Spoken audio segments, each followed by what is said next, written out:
Ladies and gentlemen, welcome to the Barrel and a very, very warm welcome to our first ever guest on the show. The SuperCoach community will know him as a source of never-ending stats, information and insights. He's a member of the SuperCoach Swordplay podcast, the Third Man Up Twitter or X page, and has continued success every year in the game. Not to mention, he's also quite the academic weapon, which we'll get to later in the interview. Janath, thank you so much for coming on to the Barrel. So much to touch on, but we'll start at the sport first and foremost. Footy first up, mate. We all know you're a Carlton man. How did that come about? Oh, bit of a tragic, I must say. Going back to really the roots of all of this, I actually became a Carlton fan because of my year 1 and year 2 primary school teacher. So she was a Carlton fan. And like back in the day, when I say back in the day, I'm 23. But back in the day, like 2007, footy cards were a big thing. Like I'm not sure if footy cards still like they're going not really, for sort of social activity in like those smaller year levels, but just collect footy cards, traded them with mates. But yeah, she got me into Carlton. I actually live in Essendon, so my parents and my granddad used to go for Essendon. I say used to because now they go for Carlton. They don't really have a choice. Fair enough. But when they're watching prelim and all that, they're just cheering along, that sort of thing. So that's really where this sort of passion came from. I actually caught up with that teacher, Miss Vicky, at Gather Round, Carlton versus Adelaide. So it wasn't the greatest result in that game, but it was, always remember the roots of where this support for Carlton, this madness came from. Are you going to Gather Round this coming year? No, unfortunately I'm not. I'm going to Europe, which I mean... Oh, that might be better. I feel like Gather Round it's an annual thing. It's sort of good to be able to go for that first one and then try to make it annual. But I feel like everyone's caught on now. They're almost like, this is the place to be in mid-April. What about yourself? You planning to go? Yeah, we're lucky. One of my mate got the dates for the round early somehow, so we booked hotels really cheap. We're driving up there and staying really cheap, so we're very lucky. Continue on Carlton. Are you happy with their 2024 fixture? Obviously, lots of prime time, which you'll be happy with. Is there any complaints there? No, not really. I mean, as a Carlton fan throughout the late 2000s, 2010s, and now early 2020s, you just take whatever you can get. Really, like, seriously, this year footy was by far the most enjoyable season I've had watching. And it was probably... This was the first season I got to actually go to games more actively, like week on week, home games, finals, that sort of thing. Partly because you have more time when you're not studying full time, but also partly because finals, you have to make them to actually go to them, right? Yeah. But next year's fixture, I think we actually for where we finished in the top 4, I think we got a pretty okay double up, I think. So I think we play Collingwood, which I mean, sort of expected, but Giants, going to be tough, but Port, Geelong, Richmond, I think that's your mob, isn't it? Yeah. And North, I guess those last 4 sort of, you'd hope to win 2 or at least split games with those 4 clubs.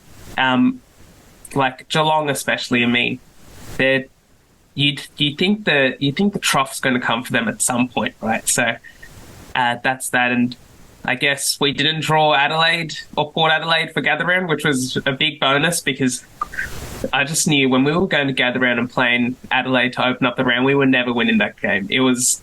Everything was against us. And it showed because we got pumped. So glad that I think Essendon and Melbourne have the tough challenges of going up there and winning in front of just a bunch of mad footy players, really.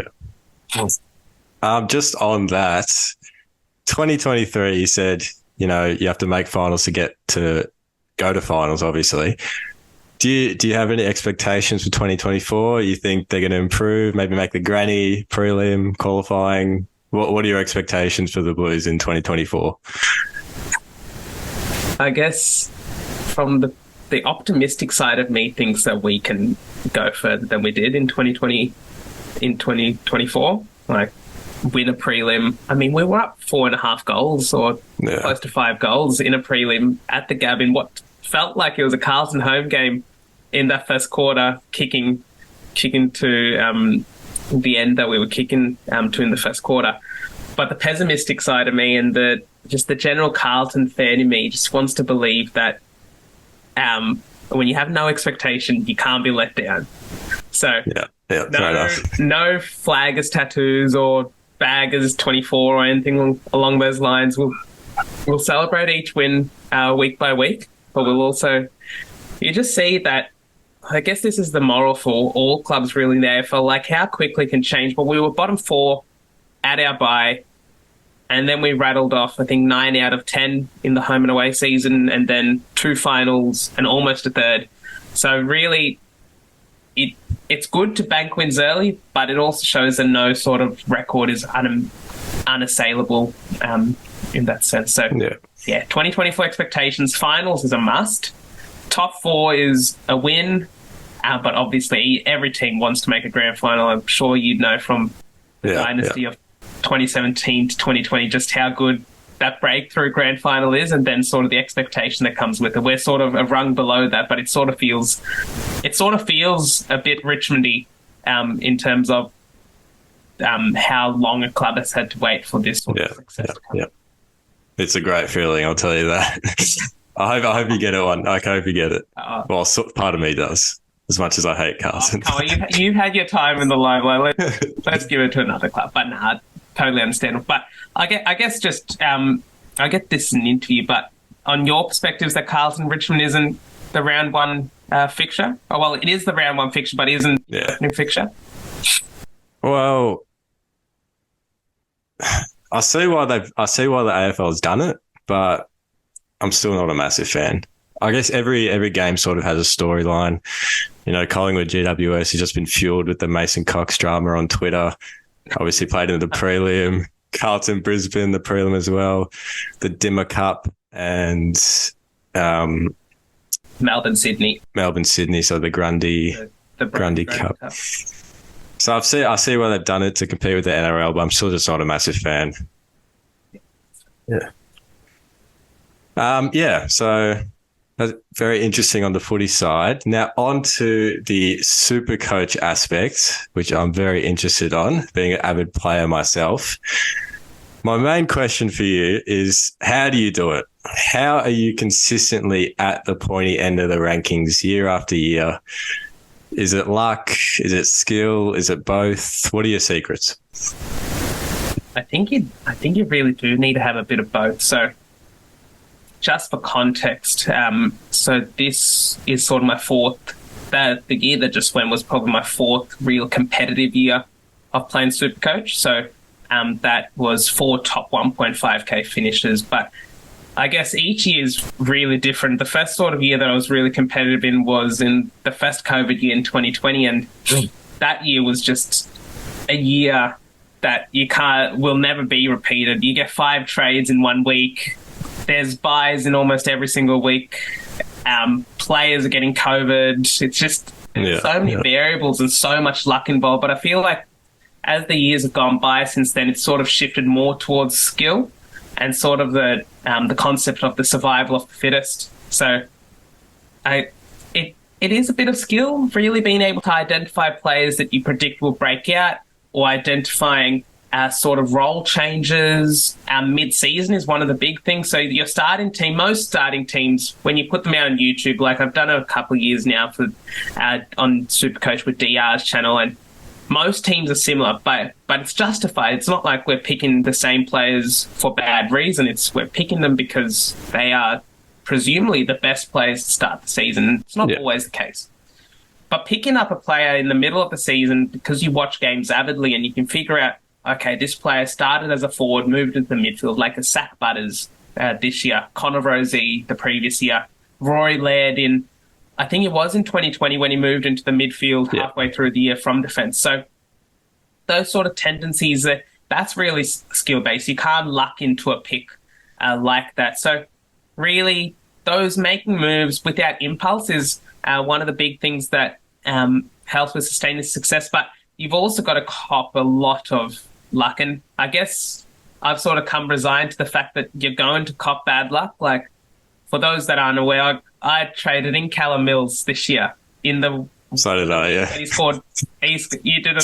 He scored 5, and he did his calf, and he wasn't seen for 4 or 5 weeks. So it's you bring a player in, they don't even score well, they get injured, and you have to trade them back out again. And it's just showing that SuperCoach isn't the ideal game, but it's also a game meant to have fun. You can't get too caught up in decisions like that because it's the right process. You make the right process to get a player like Callum Mills. It's just the wrong result. And you can't really predict a calf injury in the first 2 minutes, even for a player like Callum Mills, really. Definitely. It's a lot of luck and valuable insight there as well as your tactics. Just on the bye rounds you mentioned in 2020, with the amount of bye rounds we have upcoming in 2024 due to the opening round, do you have any propositions on what's going to happen with the game? Is it going to be best 18? What do you think is going to happen to navigate around those mass buys?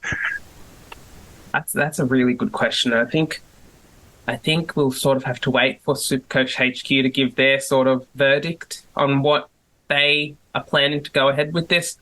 But I just think to start off the fixture with the round 0, the 8 teams that play, you might have a best 10 sort of scenario. Yeah. I guess in a way almost a bit like, so you pick an entire 30 and then you have best 10 from those 8 teams or best 12 or something. And then what will end up happening is the players that haven't played yet, they're not locked in. You can flick them around, but the players, as soon as you play a game, you get locked into your team. And that's obviously it. So it's a bit of a balancing act between picking sort of 10 primos that play in the first week versus 8 and 2 rookies. So you have a bit more flexibility leading into round 2. That's something that I think would be quite good. And we'll see what Alan, the team at the Herald Sun do. In terms of the other bye rounds, that's when it's going to become more challenging, having to figure out that each team has a bye before round 6. So is it almost valuable starting someone like a Sam Walsh, who will play in round 0, in round 1, but has a bye in round 2? So those are sort of the nuances we'll get. But every team is going to have a bye, and no teams. Maybe it is worth sort of not starting players that have a bye around round 5 or round 6, because that's when our upgrade cadence, which is basically trying to get a premium in every week, sort of starts. So maybe we could hold off on them and get them in after their bye, because it may sort of make sense to start planning around that sort of period. In terms of the later buys, I think we've got Fremantle and Port Adelaide alone in a bye, which reminds me a lot of Geelong and Gold Coast this year, who shared that bye. And those are the sort of teams you'd want to target. There's plenty of great options from those teams, but Hayden Young and Andy Brayshaw, for those brave enough, Sean Darcy, Caleb Sarong, Luke Ryan, and then the Port boys, your Port mids like Zach Butters, Connor Rozee. One of my pods, just for the viewers, I'll say that Dan Houston is very high on my watch list for 2024. Yeah. Me too. Yeah. So we'll keep that one on the low. But yeah, so those are the kinds of players I think will be really good to start, given that they share a smaller buy, and so we wouldn't have to. They'd be good to as upgrade targets, but you can't bring in 7 players in one buy round. Fremantle and Port Adelaide are quite SuperCoach relevant in a way, because they're players that you'd want to have in your team, sort of thing. Interesting. Just on that topic of pods and all that, I've got a question regarding players. Now, with all the off-field controversy this year with Clayton Oliver, will you be starting him?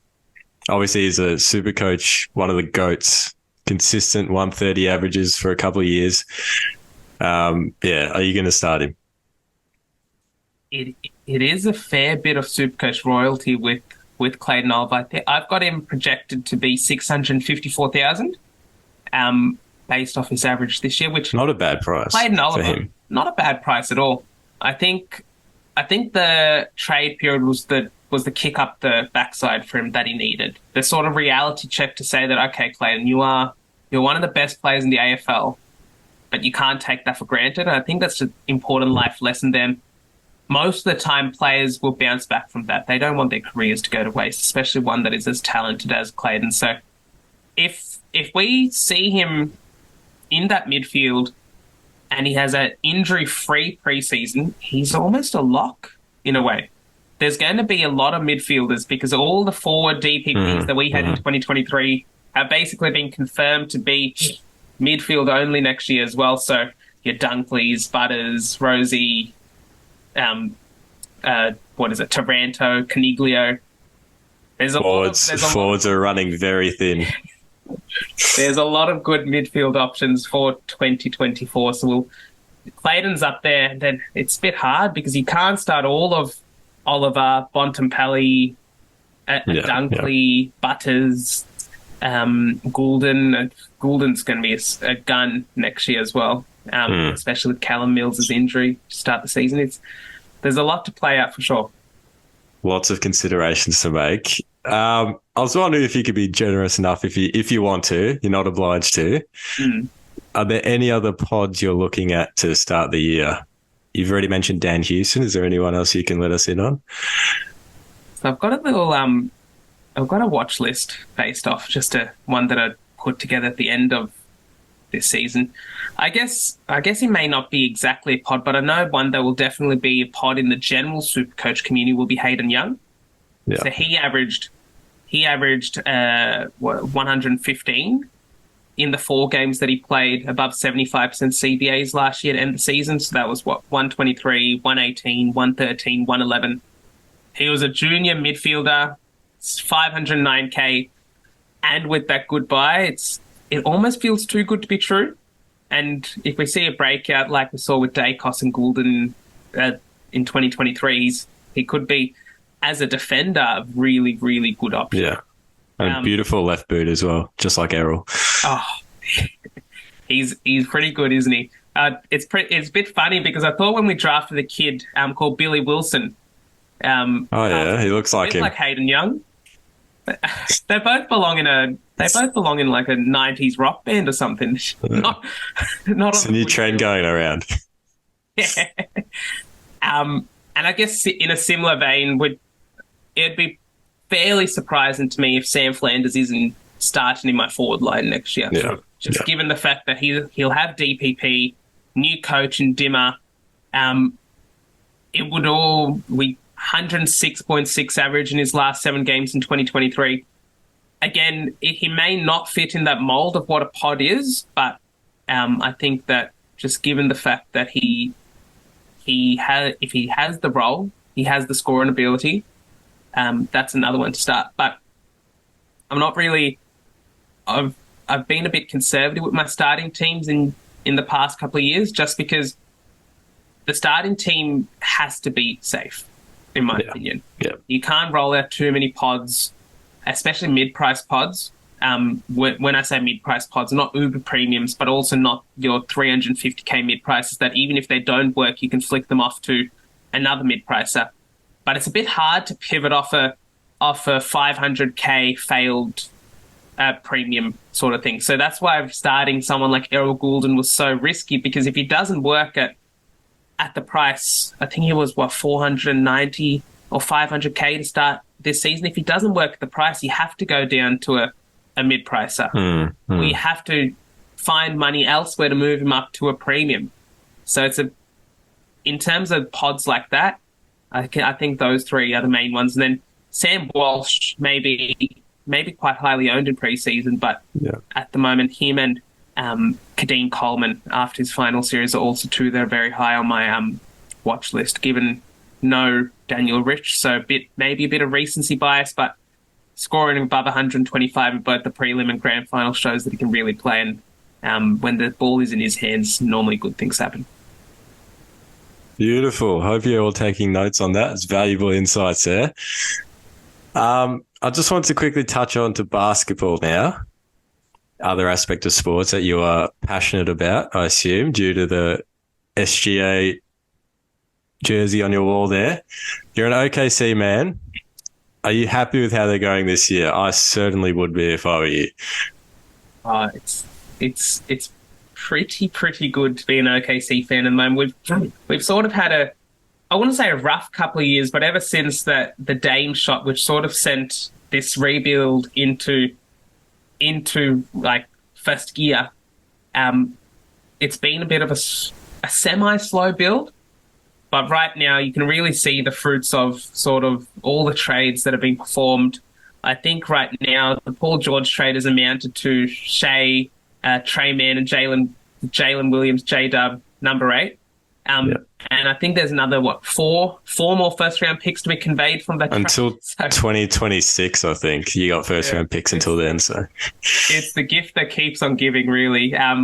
But no, I think Chet Holmgren has been absolutely awesome for the Thunder this year. You can really see the difference that you have when you have a rim protector that can also space the floor. It's sort of that unicorn mold that most teams are trying to go with. It's sort of, well, when Kristaps first got drafted, that was the vision that New York sort of had for him. It took a couple of years for him to really settle into that role. And now you can see he's playing almost fourth fiddle on the Celtics, but he's playing the role beautifully. And so I think that's what Chet will sort of end up being for Shea, for the other ball handlers. But he can space the floor, man. He's absolutely brilliant. I think we're one piece away. So play on. I'd argue you're there. Once Jalen Williams develops a bit, I think he just need to come a bit, and then obviously there's another piece, but we won't talk about him today. But I'll tell you the exact player that's the one piece away. That's Lauri Markkanen. He is as a 4, he would fit this team so perfectly as a rebounder, because I think one of the biggest weaknesses for OKC at the moment is we're just giving up bulk rebounds to oppositions. But on the other end, when we do get the rebound, it's pace and space. We're off to the other end. Maybe not as quick as the Pacers are playing, who right now are just like, they're giving up the most points in the league, but they're also scoring the most points in the league. So it's quite interesting. But yeah, Lowry would be absolutely awesome. And I would be willing to give up unprotected picks for him alongside a player. We've got players that can fit that mold for salary or whatnot to go to Utah. Interesting. Yeah, I think he'd fit pretty well as well. He's quite young as well, so fits the demographic. That's it. Yeah. Now, finally, I also want to touch on your personal sort of life a little bit. Scrolling through the Twitter, or X as it's now known, the first thing you see when you go on your page is a 50 in health and human development. Now, as someone who went through VCE last year, I know how hard it is to even get a 40. So a 50, that is a absolutely crazy achievement. And yeah, that's just remarkable. So the question on my tongue is, what did you do in uni? What did you study? So after I got a 50, that was in year 12. So I went on to study a Bachelor of Science with honours at the University of Melbourne. And so I majored in genetics, and I did my honours at the Peter Doherty Institute for Infection and Immunity. So that was mainly focused on medical research. And that's where I currently work as well. So it's been pretty good. And the genetics background has really helped. So a lot of the stuff I do right now is focused on like next generation sequencing, which I'm not sure if you've heard about, but it's... Yeah, I'm learning about it this semester, actually. Yeah, so it's pretty cool being able to do a lot of sequencing exercises. So a lot of the stuff that our lab does, we're focused on infectious diseases. So we do a little bit of COVID work, works with STIs. We do other forms of work on metagenomics in terms of like the spinal fluid, brain tissue, that sort of thing. So it's a wide array of activity which our research group does, but it's quite rewarding, and the days are long. But it's just seeing that these sort of activities can help patient outcomes down the line is really rewarding in that sense. Very nice. I can actually relate personally to this because I'm doing biomed right now, first year. Just finished my first year. So what I had as a question for you, obviously you're doing research right now. What's like, did you always see yourself doing that, or was it, the generic, you wanted to do medicine or something else in the medical field first before going into research? Because as a biomed student, the whole cohort sort of has to weigh up research or something else. So what's research like? Did you always see yourself doing it? Just what's it like? Well, in terms to answer that first part of the question about did I always see myself doing it? No, for sure not. So from, I'd say about year 7 to even third year uni, I want to become a forensic scientist. So working at crime scenes, criminology, sort of thing. But I sort of stumbled upon research through third year. So I know those that are at uni. Sorry, what uni are you at, Kai? Monash. So I think at Monash as well, you guys would have like scientific research projects or biomedicine research projects in third year that just give you a taste of what honours is like. It's like a mini thesis. And so I did that with one of the professors in the genetics faculty at UniMelb, and that was absolutely brilliant. Sort of, it wasn't the topic that I wanted to go down. It was in plant genetics, actually. So it wasn't exactly what I wanted to do. But the idea of research, it really opened my eyes to it. And that's sort of what I went on to do through honours in microbiology and genetics last year. And that has been really rewarding. And so it sort of opens up pathways to doing a PhD or studying medicine, both of which are strongly in sort of my mind at the moment. It's a bit about, given that I've been studying for, I think it was close to like 16 years in a row. So I sort of just needed that time to have work full-time, see what full-time work is like, and then sort of reconsider options from there, whether it be doing a PhD or whether it be going and studying to get into med, that sort of thing. Very nice. That's interesting. I'll take that on board. My final question to you, what's one piece of advice you'd give to your 18-year-old fresh out of high school self? I guess one thing that I would say is going through uni through the pandemic. So just for context, my 4 years of uni were 2019 through 2022. My one piece of advice is pretty rough, eh? I'll tell you, I'll just give a small anecdotal story here. So in genetics, where you do a lot of work with a model organism called Drosophila, and these like fruit flies. And so normally you'd work on fruit flies under like a microscope, and you can look at their genetic characteristics, traits, wing color, eye color, that sort of thing. But obviously during COVID in third year, when you're meant to be trying to finish up your degree, you can't really do that in a lab. So we actually got sent vials of Drosophila to our houses with microscopes you put on your phone, and you can look at them through the camera.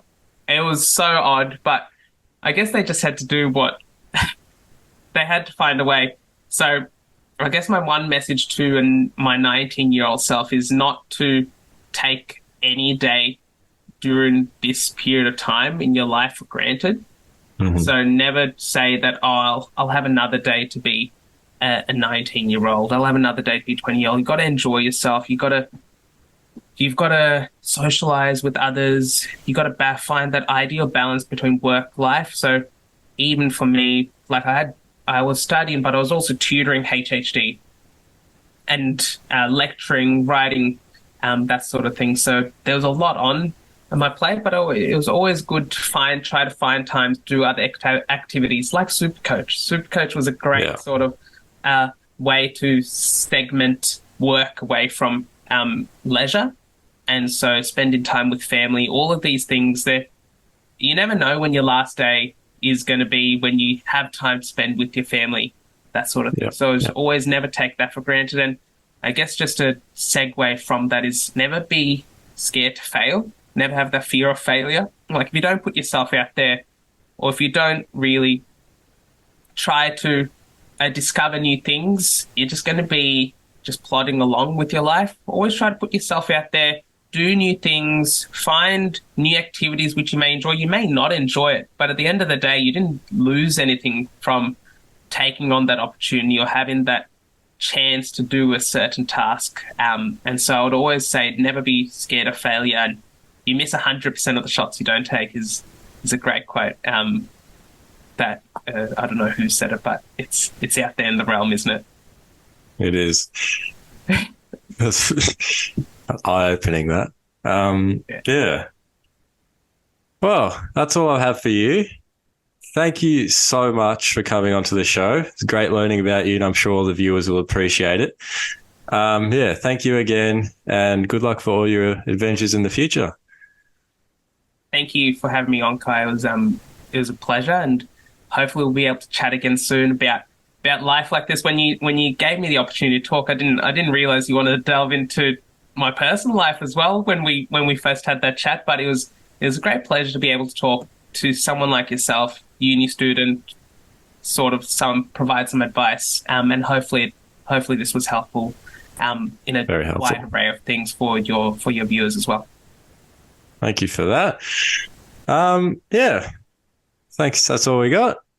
Thank you everyone for listening, and goodbye.